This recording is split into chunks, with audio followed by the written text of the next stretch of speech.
আসসালামু আলাইকুম। ওয়ালাইকুম আসসালাম।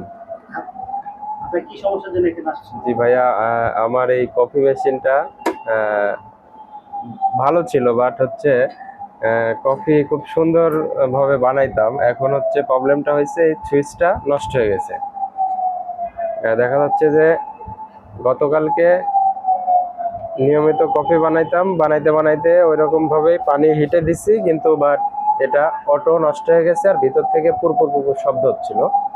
তো এই জন্য আপনার কাছে নিয়ে আসছি। কোথায় এই সমস্যা? হ্যাঁ, আপনাদের ইরোর সলিউশন। আমাদের এখানে কি আর অন্য কোনো সময় সার্ভিস নিয়েছিলেন? হ্যাঁ হ্যাঁ, নিয়েছি। কি সার্ভিস আমার কি সার্ভিস এর আগে নিয়েছিলেন? আমার ল্যাপটপে প্রবলেম হয়েছিল, আপনার এখানে এসে আহ, অনেক সুন্দরভাবে সার্ভিসিং করে দিচ্ছেন, এখন সুন্দরভাবে চালাতে পারতেছি। আর আমাদের প্রতিষ্ঠানে কি আর অন্য কোনো সার্ভিস এই সার্ভিসিং হ্যাঁ হ্যাঁ করা হয়েছে? হ্যাঁ, দিয়েছে? আমি হচ্ছে একটা ল্যাপটপ দিচ্ছি, ল্যাপটপের অনেক বড় প্রবলেম হয়েছে। দেখা যাচ্ছে অন হচ্ছে না, রিবন একটু প্রবলেম হয়েছে। তো এটা, মাদারবোর্ড অফিসে হ্যাঁ, মাদারবোর্ড গ্রাফিক্সে প্রবলেম। এটা সুন্দরভাবে একটু সার্ভিসিং করে নেওয়ার জন্যই আসছি আপনাদের কাছে। ঠিক আছে, থ্যাংক ইউ।